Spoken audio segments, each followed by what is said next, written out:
If you had to assign a probability to that statement, what probability would you assign? 100%. And that idea that a prestigious, world-recognized scientist would make a statement that he is 100% confident blew my mind. That statement seems so incredible that it's tough to believe. Maybe a lot of people here hear that, and our sensor data caught this.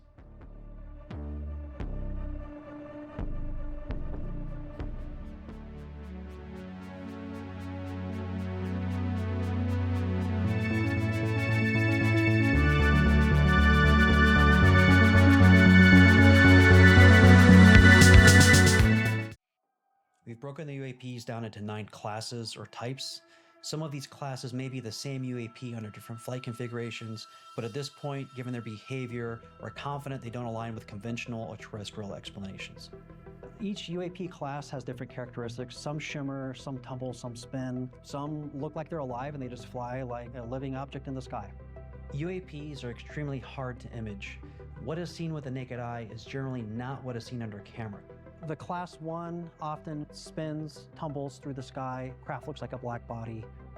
It appears to flash, pulse multiple times per second. There appears to be some kind of cloud or vapor around it. We've seen Class 1s in formations up to 22, 23, flying in different flight formations, different flock formations. The Class 2 is the classic tic-tac. We've seen it in groups of 2 to 3, often flying very erratically. We've seen these a couple years in a row, and usually we see them in groups. The Class 3, the blob, a pulsing, vibrating cloud. There's something, maybe perhaps a cylinder kind of in the middle that has a different light like a flame, and then it vibrates and pulses as it moves through space.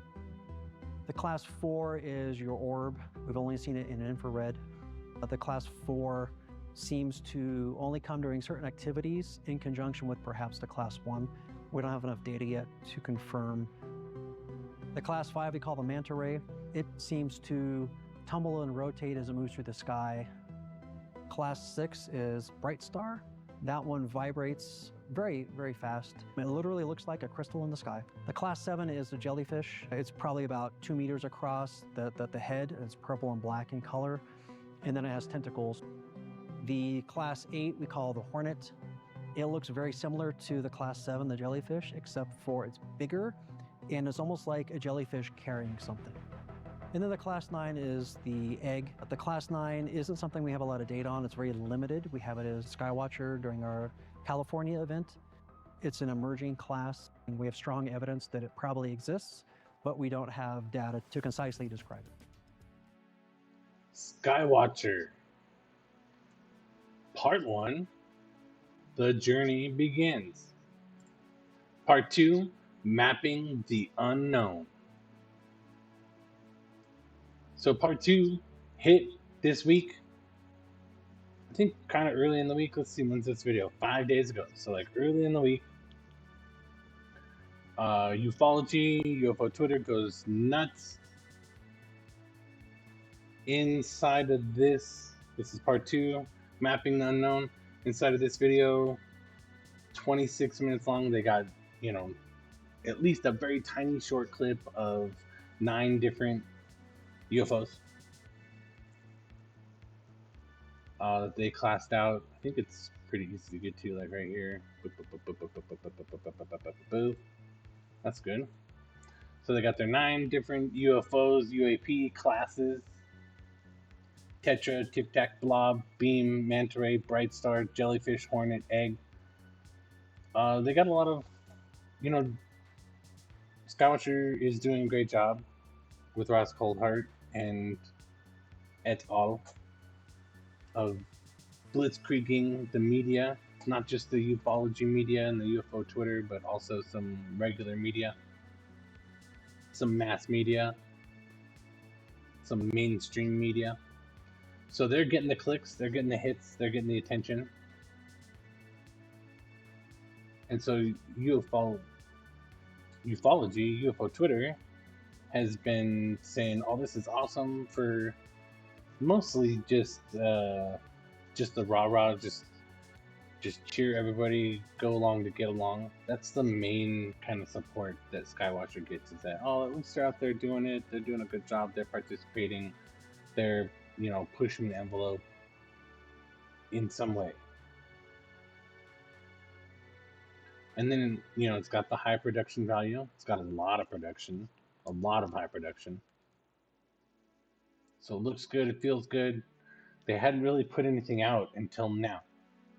Everything they put out before now was just talk.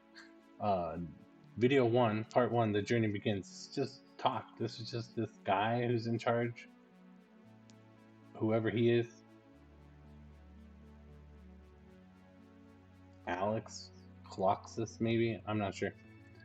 Kind of walking you through Skywalker, introducing you to the team. Jake Barber, a bunch of other people who are involved in Skywatcher. Who's this guy on the left? I don't know. I think that guy's Alex. But this whole first episode is just talk, right? Like, here's the people involved. This guy, he's got this kind of background. He's, he's doing whatever, but in the past, he's got a backstory. Ex-military, got a bunch of UFO sightings as a young teenager, and etc. And now he's tracking down aliens in the desert. And this guy too, and so on and so on. Oh, and Gary Nolan's involved, and etc.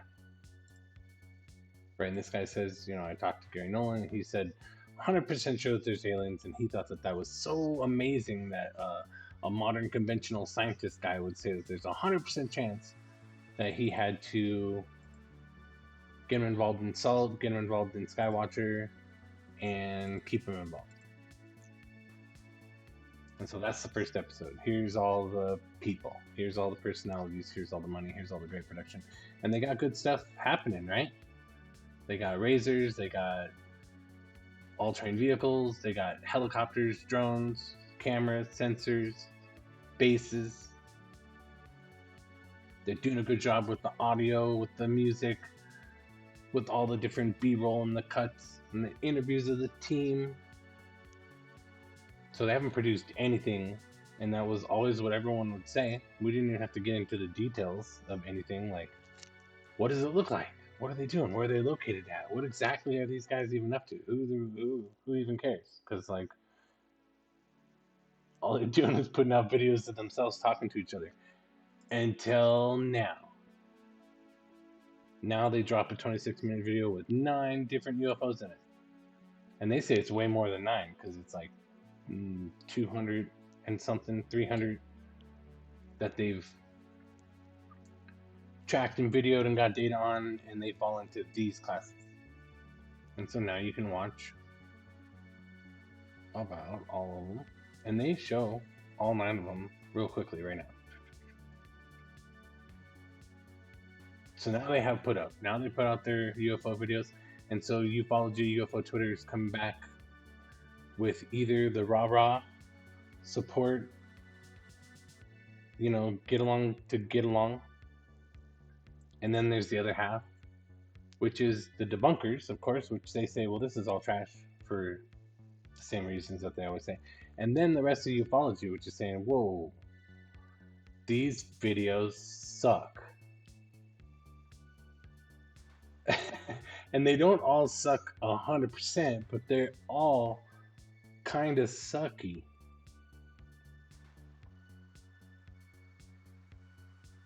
And almost all the actual videos where they're saying, this is a video of a UFO, class 3. It all, to me, they all look like they're falling.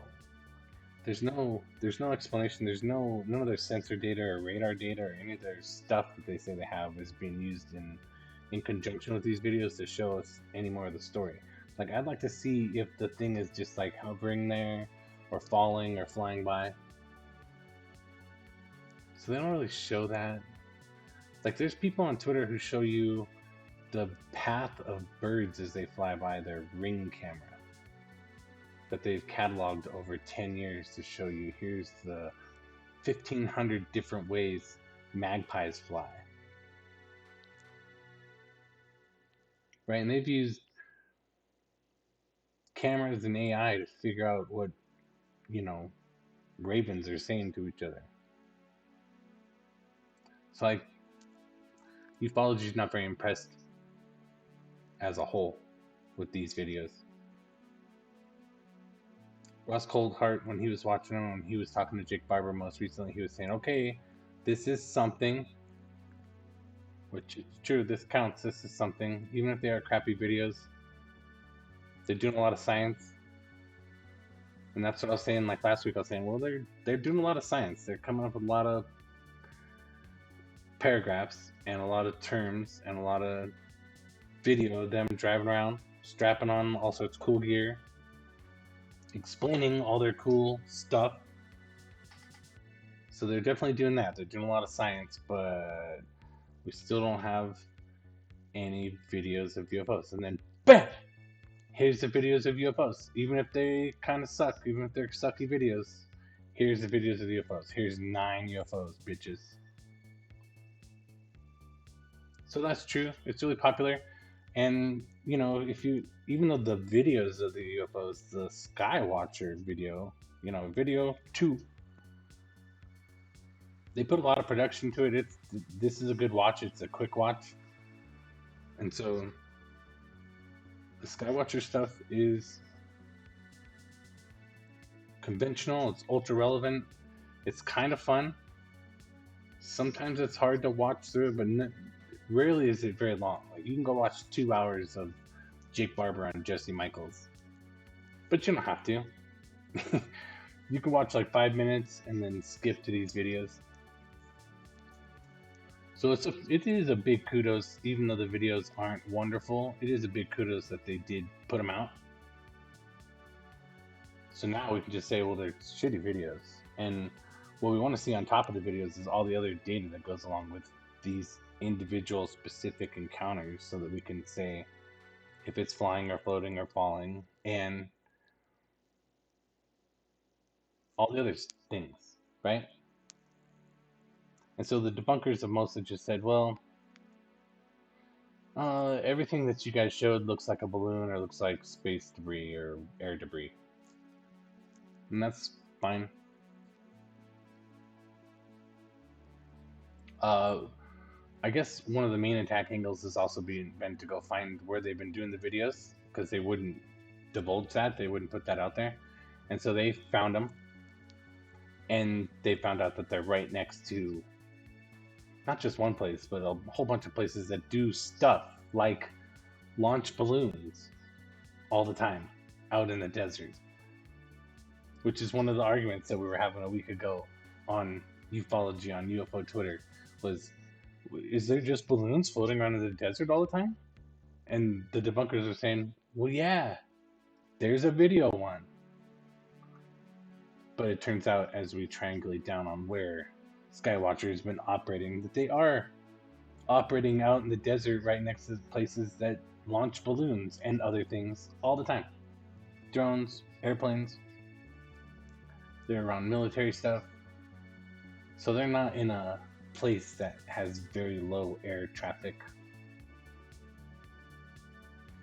But again, they did a good job putting out their 9 videos, putting their names on it, all the science that they did on top of it and underneath it. So I don't know, what do we see next? Do we get to see the radar combined with the thing, combined with the other thing? I guess we'll see. Here we go.